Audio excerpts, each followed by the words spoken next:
All right, welcome to Barrie City Council tonight. Tonight's council meeting is being held with members of council, the executive management team, and the city clerk here in the council chambers. Members of our senior leadership team and other staff are available to answer questions if matters do come up on our agenda. They can do that via video conference. We do have some awards and recognition items tonight and some people in the gallery for that, but before we get to that, our first business item is confirmation of the minutes. Members of council, the minutes of the City Council meeting held June 6, 2022 have been circulated. Are there any corrections to the minutes? Seeing none. Minutes are adopted as printed and circulated. Excuse me. So, as I mentioned, there are 3 items under awards and recognition tonight. Looking forward to each of these. And the first is a bittersweet one. That is recognizing Major Stephanie Watkinson of the Salvation Army Barrie Bayside Mission Center. Major Watkinson has been a fixture in our community and guided her organization through the most difficult time anyone can imagine for a congregate care facility, and that is COVID. But her contributions are much broader than just surviving COVID and helping all of her gentlemen in the facility navigate COVID. The role of the Salvation Army during the pandemic was so much greater than that. And whether it was feeding other organizations, feeding the people who made it out on the streets and were trying to make it through living on the streets in our community, or her advocacy. She will be leaving Barrie after 4 years as the executive director of the Bayside Mission to work as a corps officer at the North Bay Salvation Army. And of course, as executive director, she oversees the men's temporary emergency shelter program to 26 men who are 21 years and older experiencing homelessness, including providing referrals to treatment programs, life skills management, goal planning, and aftercare supports. In addition to the shelter, she oversees family services, including access to family service workers, and manages the community meal program, serving lunch and supper 7 days a week. In addition to her normal role supporting individuals in the community, she was instrumental in coordinating donations of food and supplies after the July 15th tornado. And on behalf of the city, I'm going to call in a moment here on our fire chief, Chief Main Prize, to say a few words. But I also wanted to say in particular that assistance in the aftermath of the tornado was just the latest in a series of contributions by the Army to our community. In our most difficult times and for people in the most difficult of circumstances. The Salvation Army mission and its people, led by Major Watkinson for the past 4 years, have been there for us. So thank you, and I will call on Chief Main Prize to say a few words.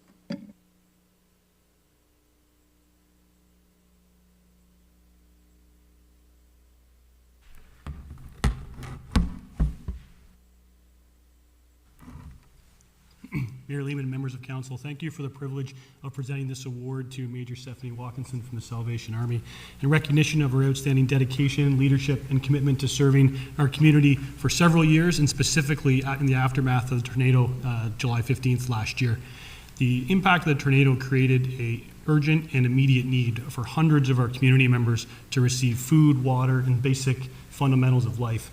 And that need was immediately met by Stephanie and her team, who transformed a school gymnasium into a quasi-grocery store, drugstore, and clothing store, literally within hours of receiving truckloads and truckloads of donations for our community. Stephanie and her team were the first ones there every night, the last ones to leave. They made sure that the needs of our community were met day in and day out, and they decommissioned the project almost 7 days later to make sure that nothing was wasted that was donated by our community. So in recognition of your tremendous effort, thank you. Our community will miss you, and North Bay is very fortunate to be getting such a dedicated member to their community. So, congratulations.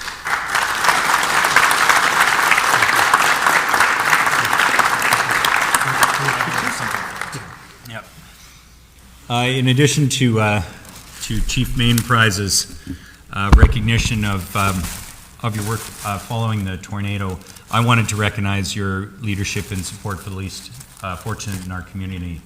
You know, what I tried to say in the introduction there was the job of running a emergency shelter throughout a pandemic. I mean, it's difficult in normal times, and these were not normal times. So thank you for what you did to continue to care for everybody. And then to use the kitchen, not everybody knows this, but Salvation Army has been preparing meals for other service providers across our community for at least a year now. I think back to close to the start, 2 years now, yeah, it's the start of COVID. So in addition to feeding the people who come into the mission for lunch and dinner, they've been preparing meals to go to the rest of the shelter system. So that volunteer effort and the way that you make it work out of that kitchen at the Bayside Mission is just astonishing. I'm truly feeding so many people in our community who need it. But I just, on a personal level, I want to thank you because we stayed in communication throughout a terrifying time, and you were a source of compassion and professionalism and constant commitment to the people you serve.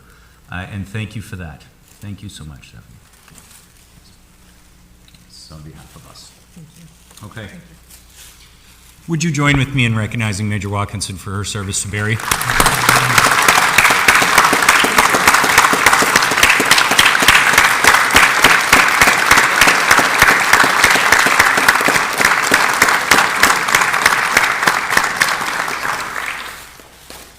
I'm not sure if I'm honestly going to be able to get much out.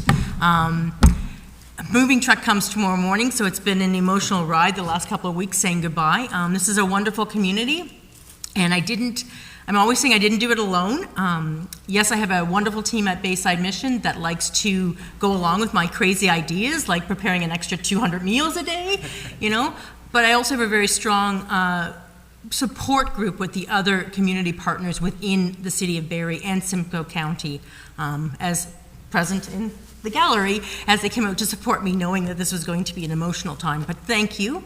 I've contacted many of you over the years, and you've always been there to lend a hand, give some advice. So I do appreciate your support, and I just continue to pray for the city as we face some really difficult times in the days and weeks and months ahead. And that you always remember those most vulnerable in our community. Thank you again.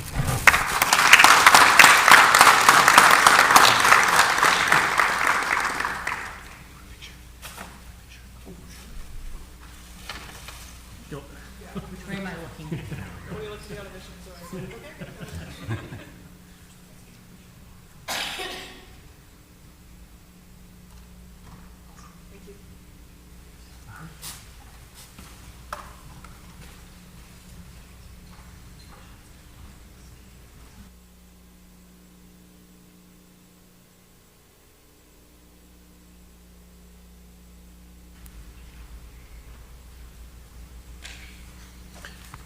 All right.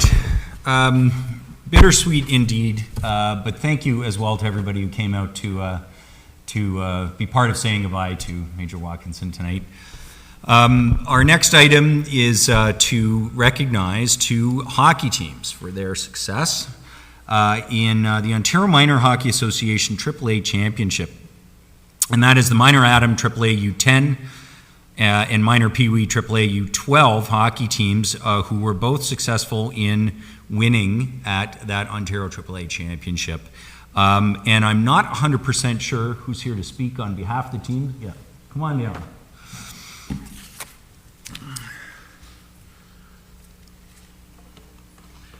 So I will give you the floor, and then we can we have certificates obviously for each of the players. Awesome. Okay. Thanks, All right. Thanks. Thanks. Thank you. I'm Joe Rockburn. I'm the Vice Chair of Hockey Operations with Barrie AAA Somme. So thank you to Council, Mayor Jeff Lehman, City staff, including Tammy Maynard, for organizing tonight's recognition ceremony. Marcy Batrick for her tireless work organizing our ice times, along with our ice scheduler, Victoria Jacobs.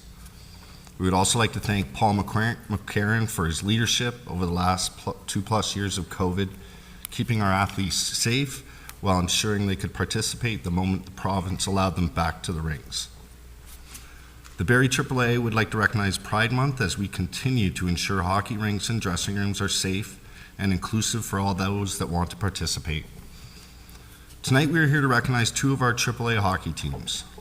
Firstly, our under 10-year-old team, led by Coach Blair Sherritt. This special group of athletes had a dominant season, going undefeated in league play with 22 wins. continuing their winning ways through the playoffs, culminating in Barrie AAA's first Ontario Minor Hockey Association Championship of the year, and only our third in the last 20 years. Our second group, although not as dominant in regular season, continued to develop and get better as a team as the year progressed.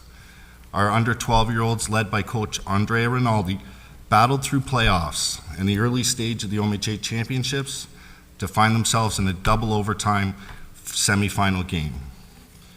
This group not only scored in double overtime to win that game, but a few hours later they would top the feat with another double overtime goal to collect Barrie's AAA's second OMHA championship of the year and fourth in the last 20. 2 championships, or Red Hats as they are referred to by the kids, because of the red and white truckers hats awarded in 1 year is remarkable. In closing, on behalf of the athletes, myself, I want to thank our AAA Board of Directors and Chairman, Greg Hotham. Not a coincidence, in his first year, we have 2 OMHA championships with a former NHLer at the lead. With soccer, baseball, and golf season underway, we were lucky to get a handful of the athletes here tonight. I will call each player down, and if they can come and get a certificate, and then hang out here for a picture with the mayor. Yeah, there's a lot. Okay, so this is the...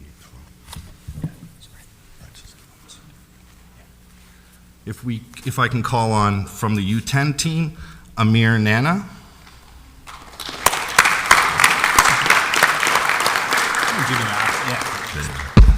Andrew Martins.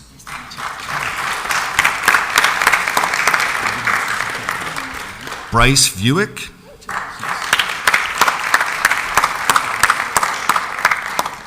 And Braden Higgins.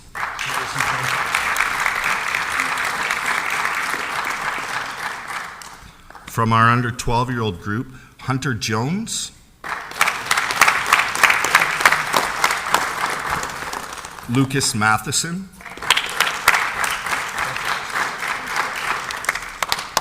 Dylan Biga Wadstein, Luka Dragovic,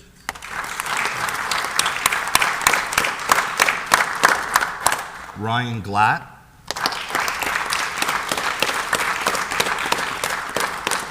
I'd also like to acknowledge assistant coach Paul Matheson here with us tonight.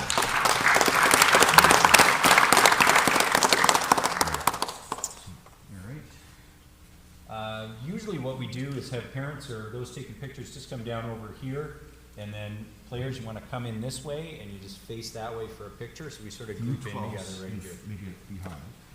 Coming behind. Sure. Want to do 2 separate ones, or want to do them together? Let's No. Look more like a full team. Joe, did you want to? Make sure we can see, the camera can see. Good stuff. All right.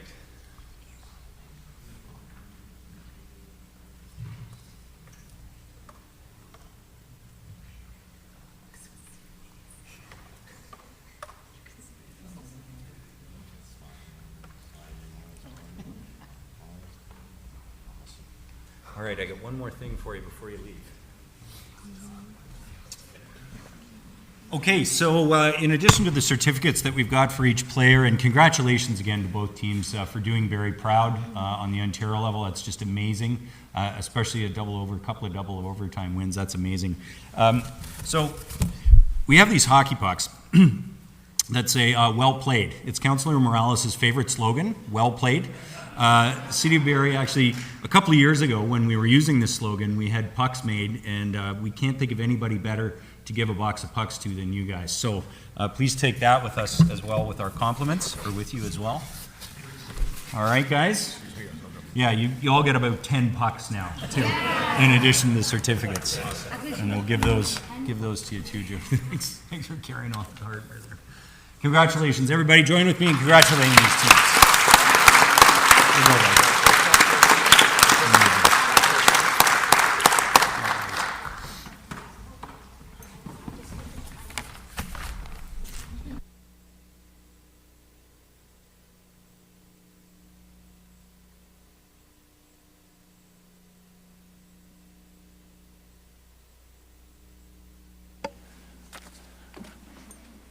No, really, they're good pucks. I'm serious. Okay.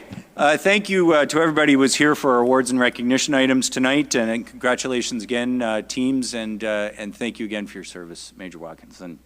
We will now move on with our business agenda. Our first item, or next item, is under report from officers. For those who don't want to stay for the continuing romance and drama of local government, we totally understand if you wish to make your way home at this point. But we're going to proceed with the 2021 Annual Integrity Commissioner report. And I believe we have our Integrity Commissioner with us remotely. There she is. Welcome to City Council, Ms. Craig. And I will just, we'll just give about 30 seconds more as we've just got some guests leaving before we get started. But your report, of course, is on tonight's agenda. And we appreciate you being here to hit some highlights for us briefly with council and, of course, answer any questions on that annual report. And so with that, I'll hand it over to you, Ms. Craig. Thank you very much, Mayor Lehman. So to you and members of council, Mr. Prowse, your staff, and any public that are in attendance, I'm here this evening to make a few brief comments and respectfully ask that you receive the annual report 2021 of the Office of the Integrity Commissioner. I set out in the report that I received 9 formal complaints in 2021 and 7 formal complaints in the period between January 1st and May 31st of 2022. There were 9 informal complaints in 2021 and 1 informal complaint in 2022 to date.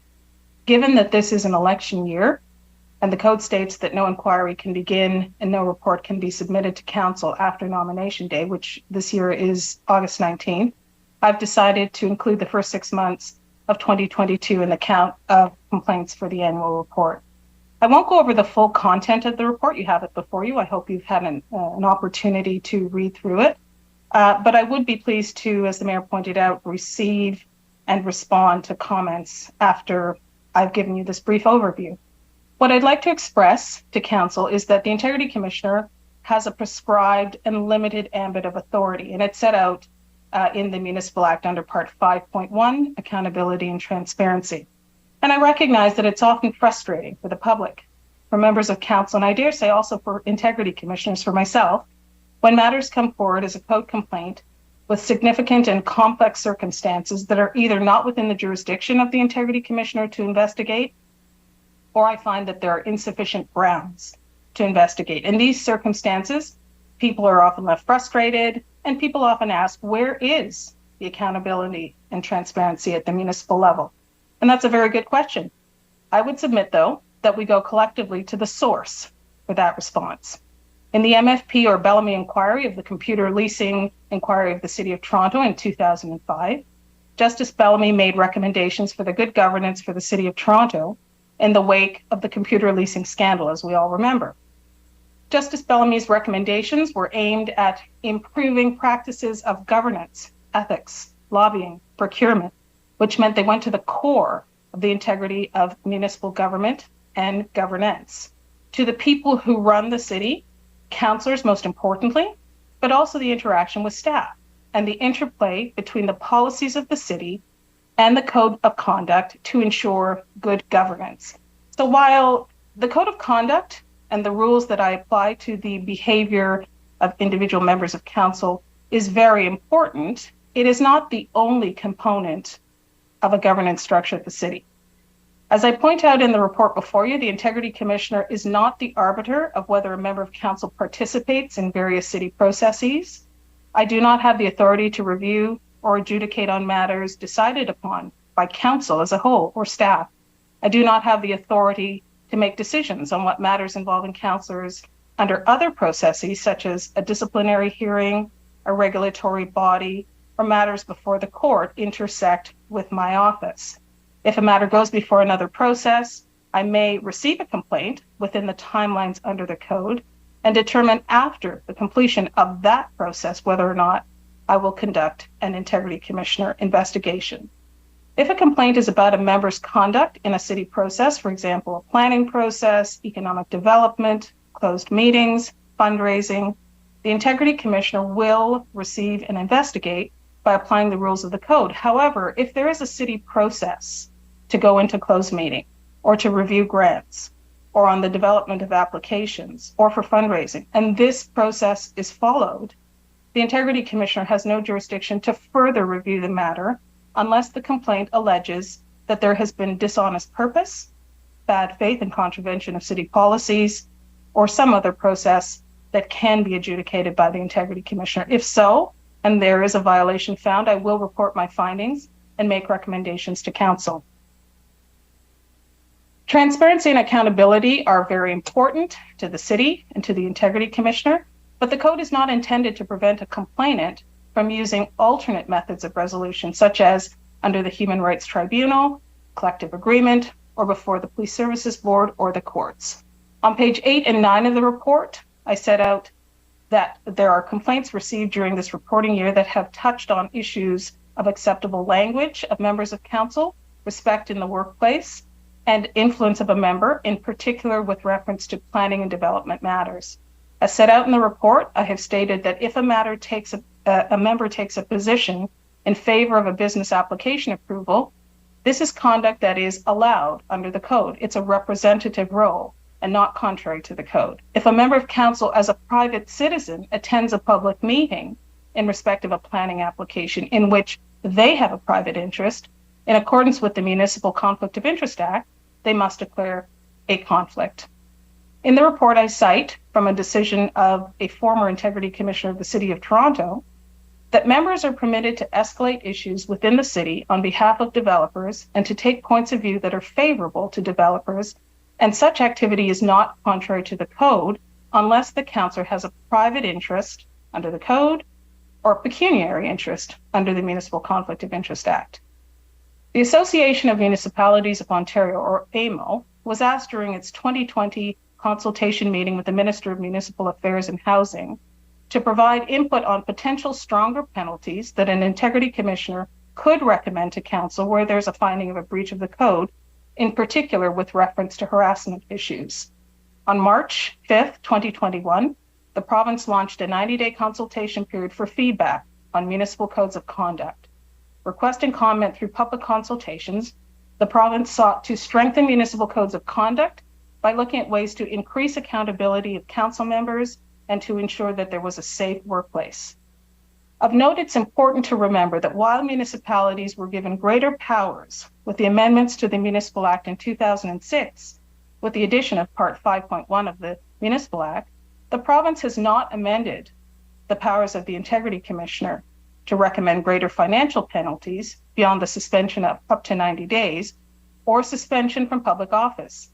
These are decisions of the province, decisions not to amend the Municipal Act, and as such, the Integrity Commissioners have not been given any greater authority or powers. Let me conclude by stating that the City of Barrie Code of Conduct sets out the agreed upon standards against which the conduct of individual members of council is evaluated. Within the parameters of authority given to Integrity Commissioners, the city may expand the rules of conduct for members of council.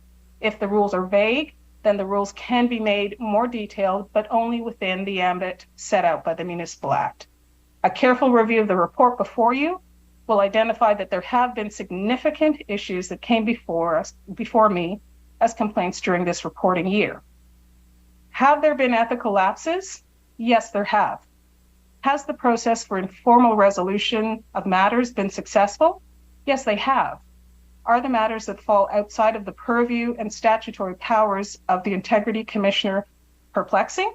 Yes, they are. And so when I report that the code process as written has worked and members of council have been compliant with the request to participate in investigations, this should not be taken to mean that there have been no issues, but rather the purpose of having a code, that is to identify ethical lapses and breaches and enforce the code rules as written, this purpose has been achieved. If, as I have pointed out, there are matters not within the authority of this Integrity Commissioner, of the Integrity Commissioner of Brampton or Ottawa or any of the other municipalities where there have been significant issues that fall outside of the jurisdiction of an ethics officer, then I would submit that these issues should be continued to be discussed at the provincial level, and where possible, there should be recommended changes to policy of the individual municipalities to strengthen within the authority the opportunity for the Integrity Commissioner to make any sort of enforcement. I conclude by reporting that a matter not on its face a code matter, in other words, if it relates to a closed meeting, or if it relates to a planning matter, or if it relates to a harassment matter, unless and if it is within the jurisdiction of the Integrity Commissioner, shall not be addressed by this office. The public may believe that there should be greater oversight or penalties, and certain matters should be before the Integrity Commissioner. But these are subject to policy discussions. These are subject of matters before the province. These discussions have happened. I believe that they are ongoing.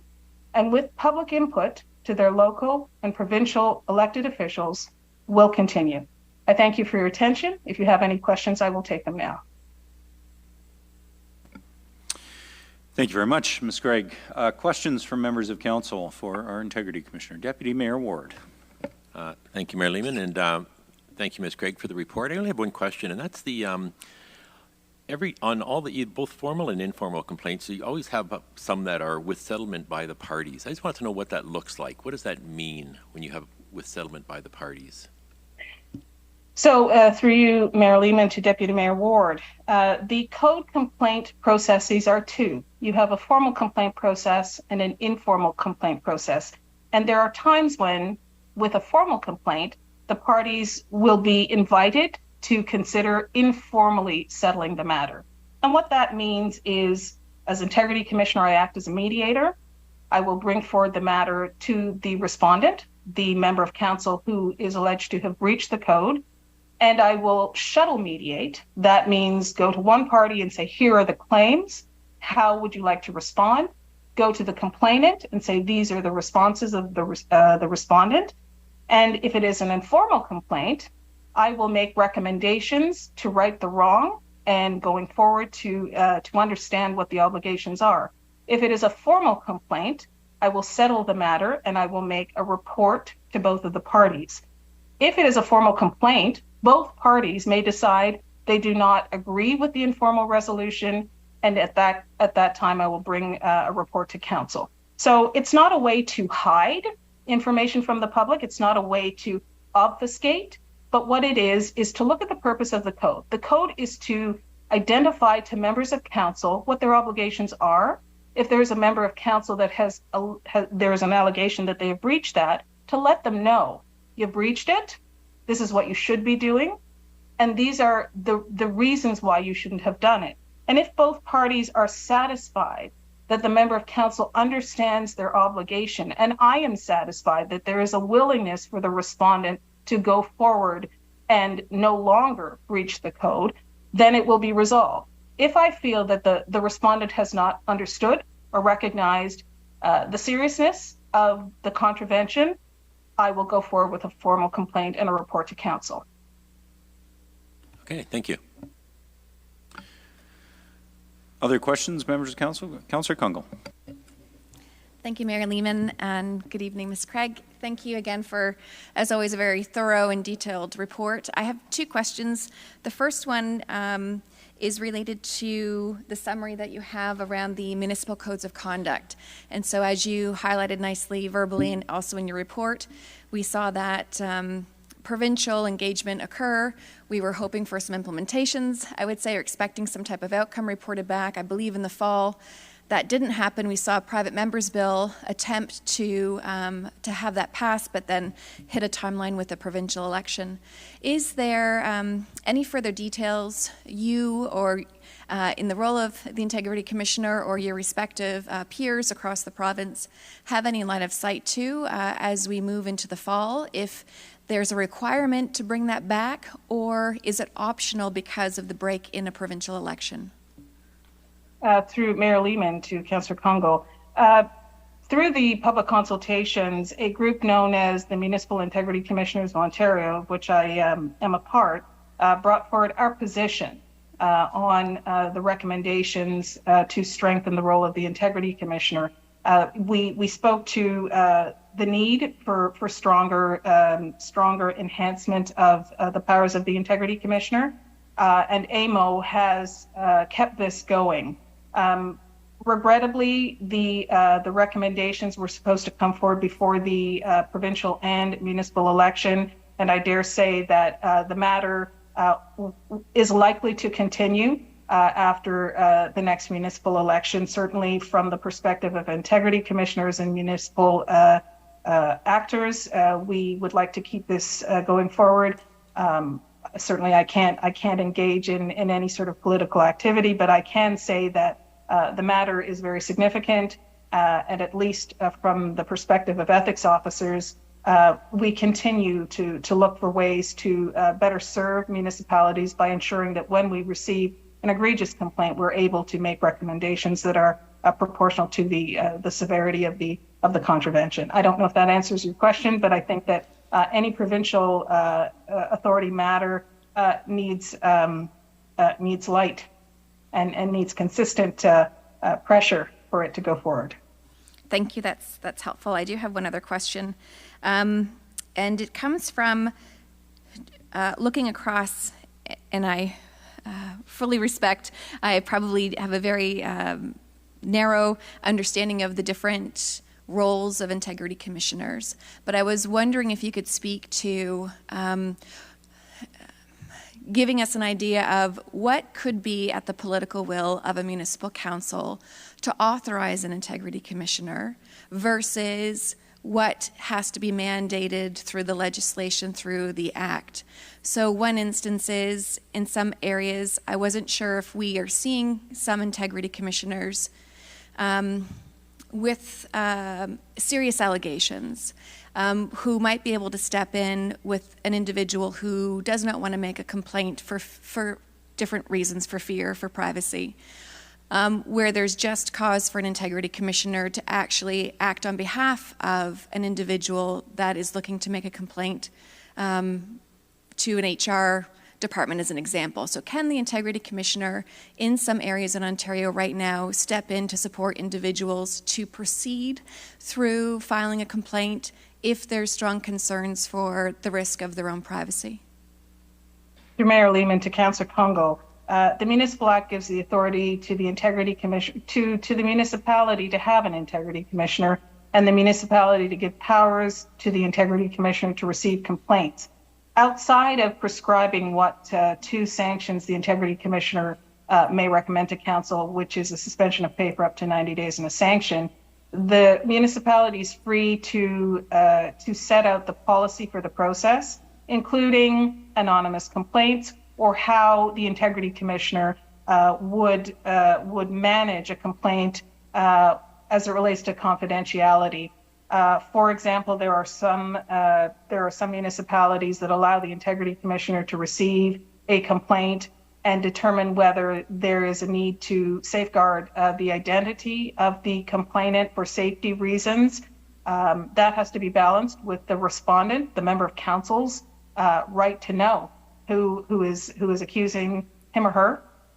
However, the municipality, through the amendments to the complaint protocol, may certainly consider ways to safeguard the potential of reprisal for members of the public and or staff.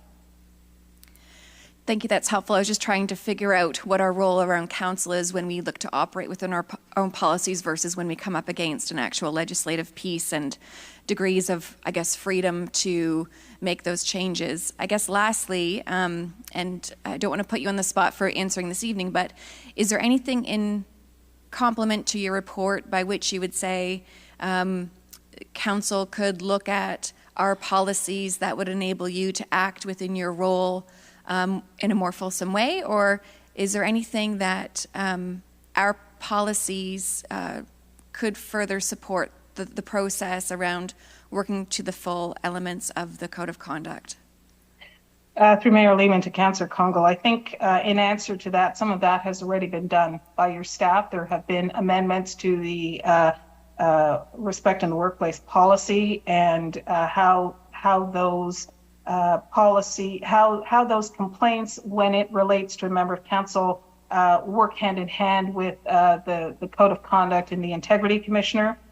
Some of the gaps have been addressed, and I believe that otherwise it's an education piece. It's ensuring that the public, staff, and members of council understand when a code complaint can be accepted, the limitation period, which again, your staff have amended to go from 6 months to 1 year from the alleged breach of the code. So I do think you are in a good position right now to address concerns that the public may have as it relates to harassment and workplace issues. I may state, and I have stated in the past, that the Integrity Commissioner has jurisdiction over the conduct of individual members of council. There is concurrent jurisdiction with your staff in the Human Resources Department, and so a member of the public and staff may make a complaint to the Human Resources Department and the Integrity Commissioner. And now with the amendment to your policy, your Integrity Commissioner and your Human Resources staff will work in concert. Great. Thank you, Ms. Craig. Any other questions for the Integrity Commissioner? Ms. Craig, I have one. Thank you very much for your comments, because that was also my first question. Your comments regarding strengthening the regime of Integrity Commissioners in Ontario. It was my understanding there was all-party support for changes to do that, to address egregious cases of harassment by councillors, specifically in Ottawa and Brampton and elsewhere. And I understand from your answer that Integrity Commissioners have provided their advice to government. This is a common concern that I hear from the public, that the Integrity Commissioners need to be given the ability to recommend penalties commensurate with the severity of the violations of codes of conduct. My specific question for you is actually test your knowledge of our own code, but it's an interpretation question that I think is relevant because of matters that have arisen in the last few weeks as well. And that is, your jurisdiction is specifically over the code of conduct, but our code of conduct, I believe, section 20, if I got it right, references that a member is responsible to follow all city council approved policies. So does that therefore make your jurisdiction extend to the enforcement of council approved policies if there is a question of whether a member has violated a council approved policy? So through you, Mr. Mayor, I'm looking at the code. I certainly don't know it by heart. And so the inclusion of that provision is to ensure that, because the Municipal Act, and I have it right here, I flipped to it just before I started, the Integrity Commissioner has duties set out in the Municipal Act under section 223.3 sub 1.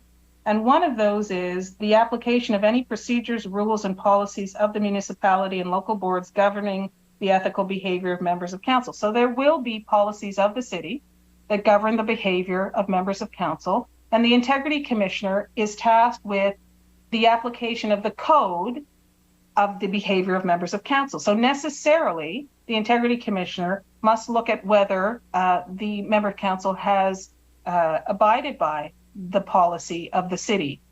The Integrity Commissioner cannot say whether or not a member has breached the expense policy or the acceptable use policy. What would happen if a complaint came in is the Integrity Commissioner would go to the subject matter expert of the city, would ask what are the provisions of the relevant provisions of the policy, what is required of a member of council in this particular circumstance, and based on the subject matter staff member saying yea or nay, there has been a breach, then I would take that and apply it to that rule of the code that says members of council must abide by the policies of the city, and I would make a finding.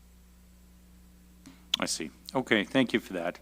And may I thank you for your annual report, or your 18-month report, I suppose.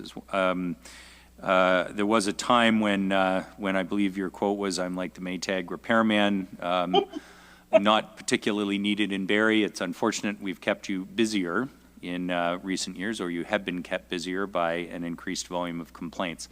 However, I believe there are many people in our community who continue to appreciate your professionalism and a big picture in presenting very thorough findings to us. So thank you for both this annual report and the work that you do to respond to code of conduct issues in the city of Barrie. I thank you, Mayor Lehman and members of council, and I do want to underscore for anyone who may be listening that I take every single matter that comes to this office seriously. There are matters that do not fall within my jurisdiction, and I don't just fluff them off because there is importance in this office. But I also think it's important to let people know that just because there's a code of conduct doesn't mean that there's a whole bunch of stuff going on that shouldn't be going on. Because I take this role very seriously, each and every one of you knows that if there has been a matter that has come to my attention, I very thoroughly investigate it. So when I say to a complainant or to the public, there has been no breach, that's because there has been no breach. And so while this is not sort of a broad statement that there is complete good behavior on the part of all, I certainly can say that each and every member of council throughout this term has respected my office, has complied with my request for information, and that's why I say the code process works. So I thank you all for your compliance with my request, and I thank you, Mayor, for your leadership. All right, thank you, Ms. Craig. I believe we have a motion to receive the Integrity Commissioner's report. Deputy Mayor Ward, go ahead. Moved by myself, seconded by Councillor Thompson, that the 2021 annual report of the Integrity Commissioner be received. Thank you. It's moved by Deputy Mayor Ward, seconded by Councillor Thompson, that the 2021 annual report of the Integrity Commissioner be received. Comments or questions on the motion? Seeing none, those in favor of the motion. Anybody opposed? None. That carries. Thank you very much, Ms. Craig, again, for being here tonight. Thank you and good night. Okay, members of council, we do actually have a tax application matter. I believe, Deputy Mayor Ward, have you got the motion for that tax application matter? I do. Moved by myself, seconded by Councillor Thompson, that the list of applications submitted to council for the cancellation, reduction, or addition of taxes dated June 20th, 2022, submitted by the Treasurer in the amount of $11,941.29 be approved. Thank you. It is moved by Deputy Mayor Ward, seconded by Councillor Thompson, that the list of applications submitted to council for the cancellation, reduction, or addition of taxes dated June 20th, 2022, submitted by the Treasurer in the amount of $11,941.29 be approved. Madam Clerk, have we had any objection to this list of application for cancellation, reduction, or addition to taxes? Mayor Lehman, our office hasn't received any, but I will confer with the Treasurer that we've not received any. Mr. Miller. Through you, Mayor Lehman, we have not received any. All right. Any comments or questions from members of council? Seeing none, I'll call the question. Those in favor? Anyone opposed? None. That carries. Thank you. We will move to the committee reports. Deputy Mayor Ward, back to you. Moved by myself, seconded by Councillor Thompson, that Section A of the Planning Committee report dated June 7th, 2022 is circulated be adopted.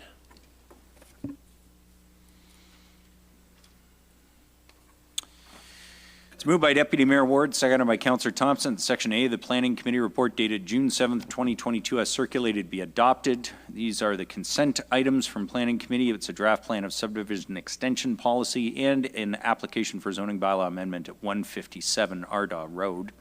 Comments or questions on Section A of the Planning Committee report? Seeing none, call the question. Those in favor? Anybody opposed? None. That carries. Section B, please. Moved by myself, seconded by Councillor Thompson, that Section B of the Planning Committee report dated June 7th, 2022 as circulated be received.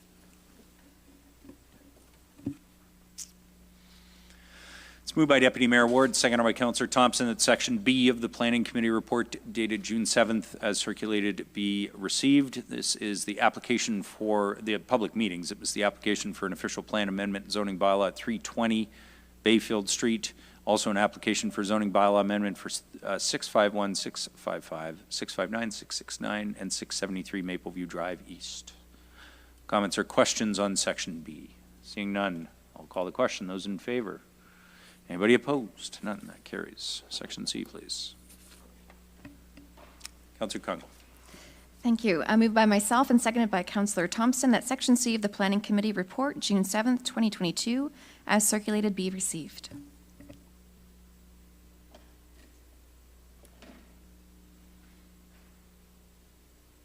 Oh, sorry.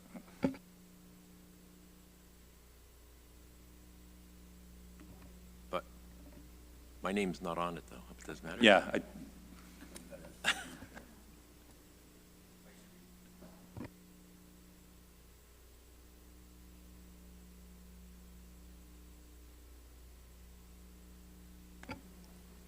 Okay.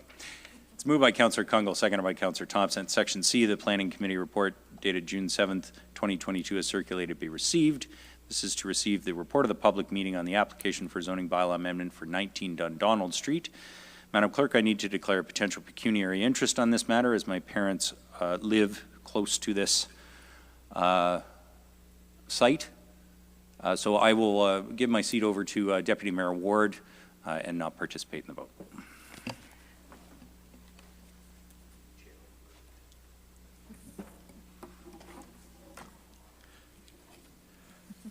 Okay, as you've heard, Section C of the Planning Committee report dated June 2nd, 2022 is circulated to be received. Any comments or questions on it? First of all, has Mayor Lehman's conflict been recorded?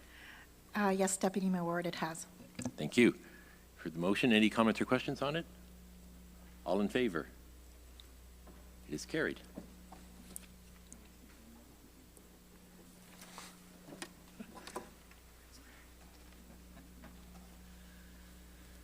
All right.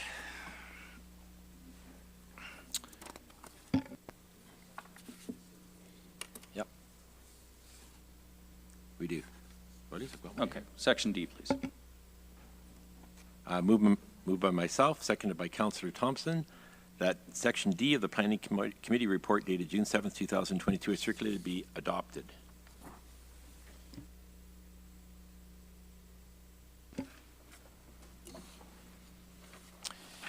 It's moved by Deputy Mayor Ward, seconded by Councillor Thompson, that Section D of the Planning Committee report dated June 7th, 2022 is circulated be adopted. This is an application for zoning bylaw amendment 520 and 526 Big Bay Point Road. Comments or questions?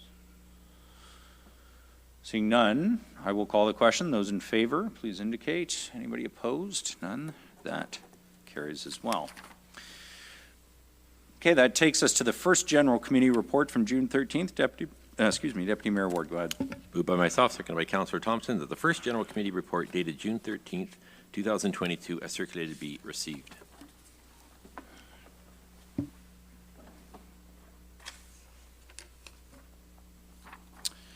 It's moved by Deputy Mayor Ward, seconded by Councillor Thompson, that the first general committee report dated June 13th, 2022 as circulated be received. It's a confidential personal information matter, executive management team performance management. Comments or questions? Seeing none, I'll call the question. Those in favor? Anybody opposed? None. That carries. We'll now move to the second general committee report of that date, June 13th. Section A, please. Moved by myself, seconded by Councillor Thompson, that Section A of the second general committee report dated June 13th, 2022 as circulated be received.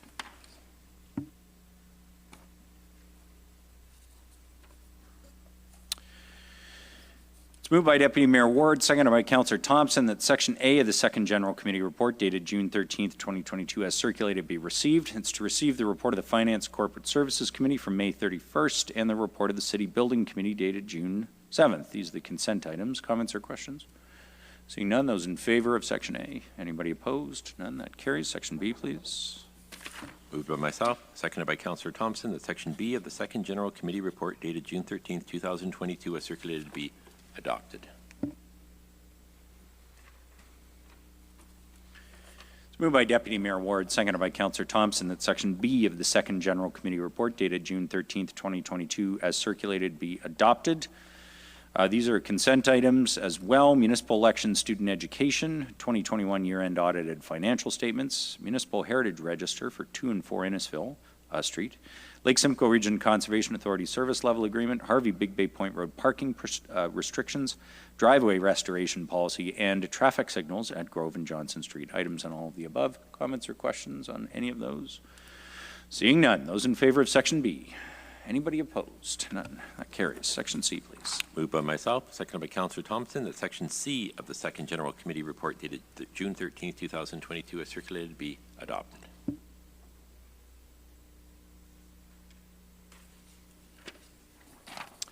It's moved by Deputy Mayor Ward, seconded by Councillor Thompson. Section C of the second general committee report dated June 13th, 2022 as circulated be adopted. This is with regards to overnight waterfront parking and traffic bylaw updates.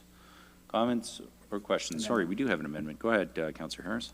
Thank you, Mayor Lehman. I have an amendment moved by myself, seconded by Councillor Robert Thompson, that motion 22G 130 of Section C, the Second General Committee Report dated June 13th, 2022, be amended as follows. By deleting the motion in its entirety and replacing it with the following. That Traffic Bylaw 2020-107 as amended be further amended as follows. A, as detailed in Appendix B to staff report dated May 31st, 2022 concerning overnight waterfront parking and traffic bylaw updates, and as amended in Schedule 1, no parking anytime as follows. By removing Gray Lane both sides from Tallendale Mill Road to the easterly limit, by adding Gray Lane west side from Tallendale Mill Road to easterly limit, and by adding Gray Lane southeast side for 230 meters west from the easterly limit to 30 meters from Tallendale Mill Road. I can speak to that.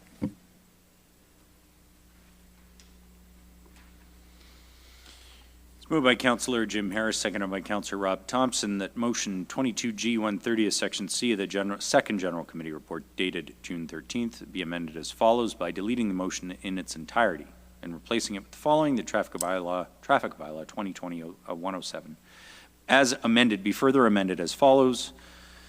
By removing Gray Lane both sides from Tallendale Mill Road to the easterly limit, by adding Gray Lane west side from Tallendale Mill Road to the easterly limit, and by adding Gray Lane southeast side for 230 meters west from the easterly limit to 30 meters from Tallendale Mill Road. Go ahead, Councillor Harris. Yeah, thank you, Mayor Lehman.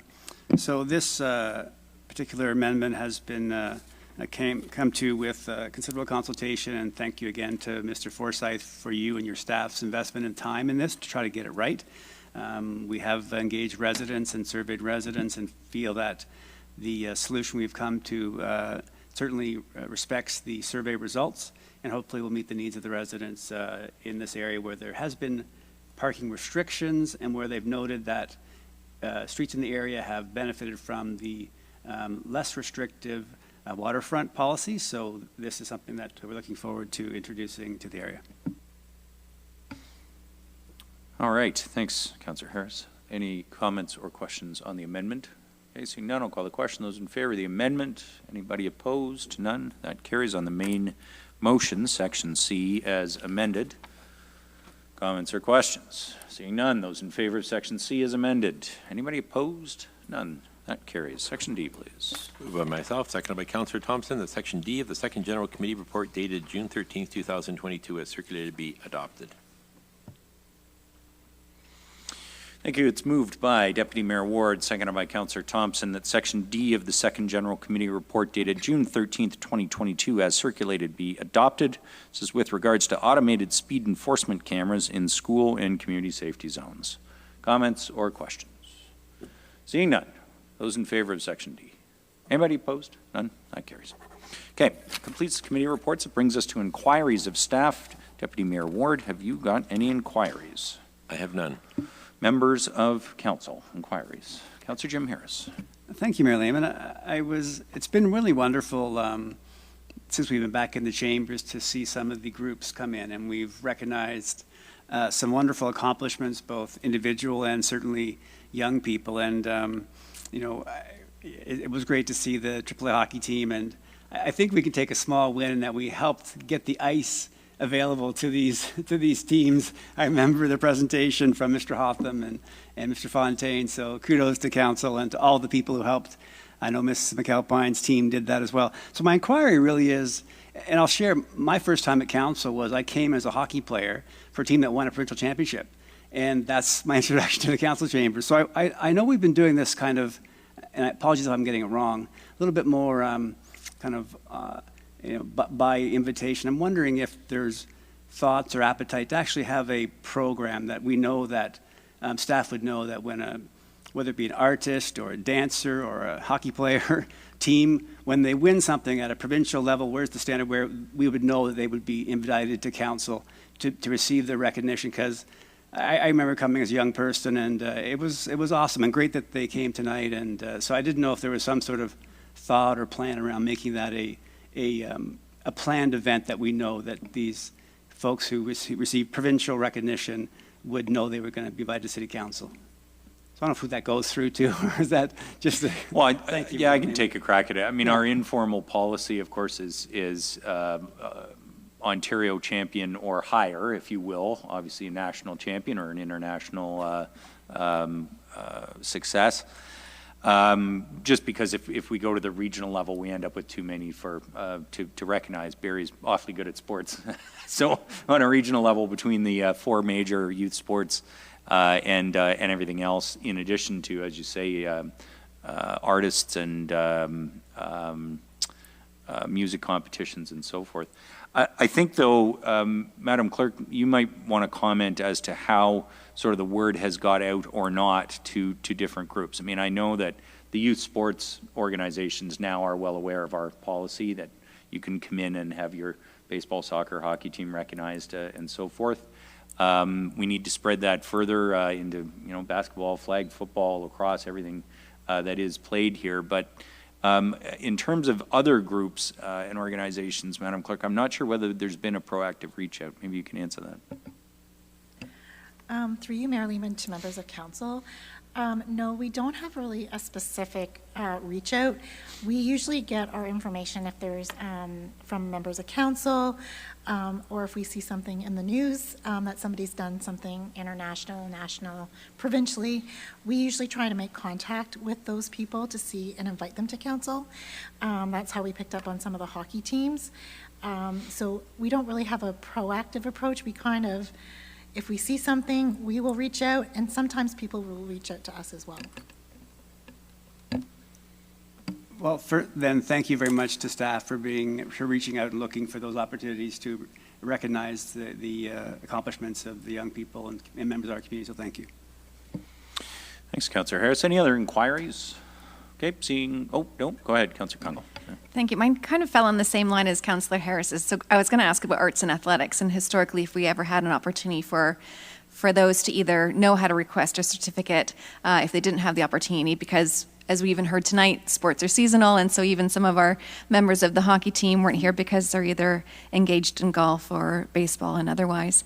But I didn't know, maybe it's more of a comment, but I was going to ask staff if and when the mandate of that youth council is determined, and if perhaps that could be a question to that youth council about how do we reflect youth in our communities, and whether that's just submitting a photo in time and we use that on our social media, or there's a scroll that we can use that's easy to adopt in time on the functionality of our website, or is it a gathering or some type of certification? But would love to see that discussed more broadly around how youth might feel the value of recognition. Okay, I think staff have heard your comments around the youth council, but when that comes forward, I'm sure that will be an area for consideration. Thanks, Councillor Kungle. Any other inquiries? Okay, seeing none. Announcements, Deputy Mayor Ward, go ahead. I do have one, and it's that this Sunday is Kids Fishing Day at Barrie's Heritage Park. It's from 9 to 1. It's full disclosure, I'm a member of the Rotary Club that puts it on, but it's a great event. It's completely free. There is absolutely no charge for food, for fishing rods, for worms, for bait, for any of the entertainment, for any of the activities. It's all free, and it's because of the generosity of our sponsors, which TD Bank is the main sponsor. And it's the first one we've had, and the event's been going on for almost 2 decades, but it's the first one we've been able to have, like many things, in 2 years, so we're really excited to be able to bring it back.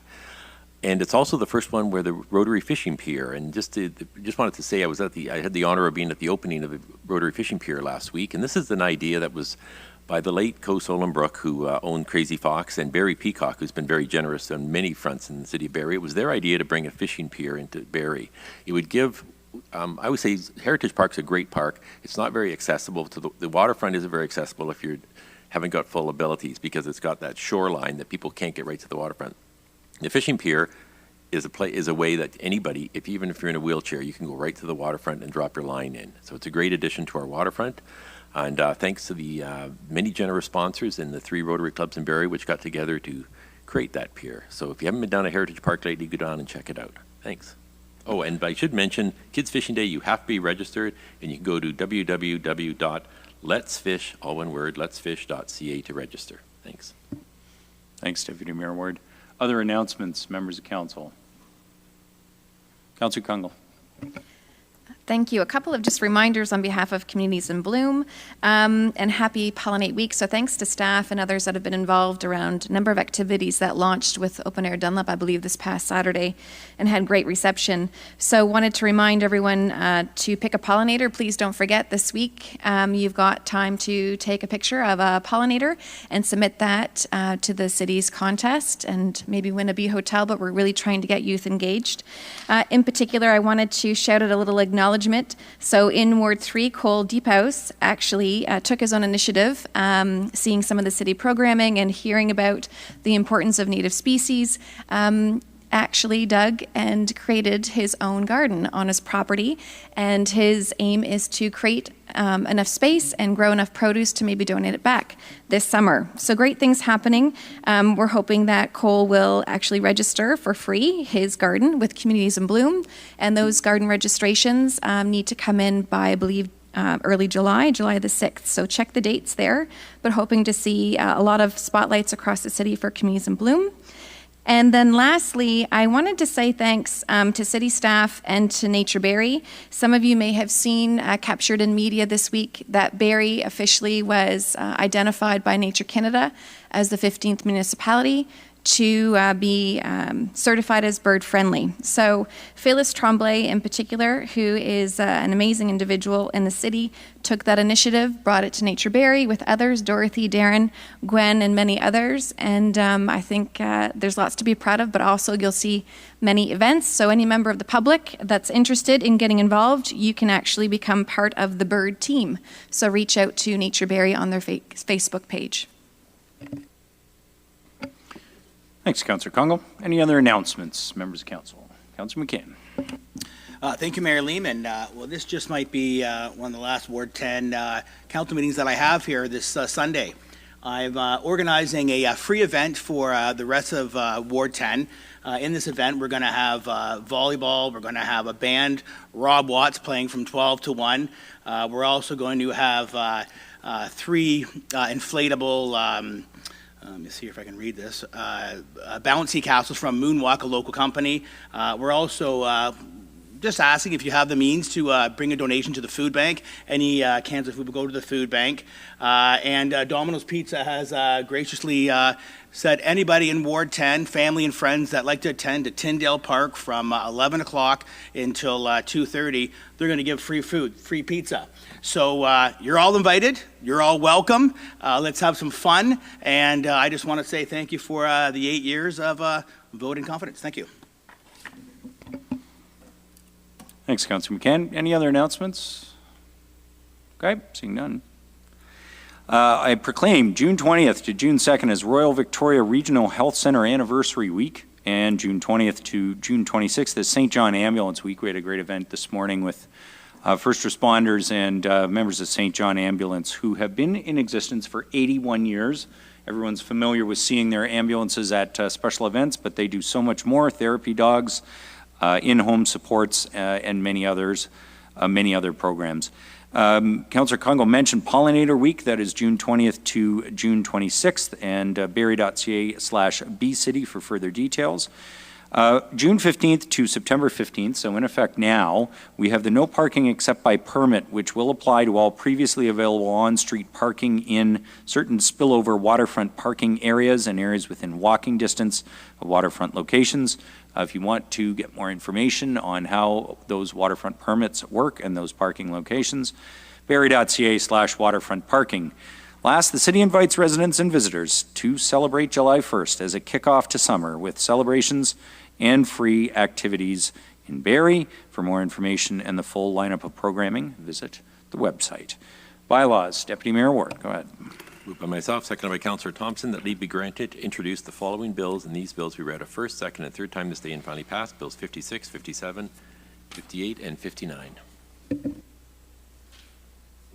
It's moved by Deputy Mayor Ward, seconded by Councillor Thompson, that leave be granted to introduce the following bills, and these bills be read a first, second, and third time this day and finally passed. Bill 56, 57, 58, and 59. Comments or questions on the bylaws? Seeing none, those in favor? Anybody opposed? None? That carries. Deputy Mayor Ward. Moved by myself, seconded by Councillor Thompson, that leave be granted to introduce the following bill, and this bill be read a first, second, and third time this day and finally passed. Bill 60, the confirmation bylaw. It's moved by Deputy Mayor Ward, seconded by Councillor Thompson, that leave be granted to introduce the following bill, and this bill will be read a first, second, and third time this day and finally passed. Bill 60, the confirmation bylaw. Comments or questions? There never are any. Those in favor? Anybody opposed? None. That carries. Can I have a motion to adjourn City Council, please? Councillor Harvey, seconded by Councillor Jim Harris. Thank you all. Council is adjourned.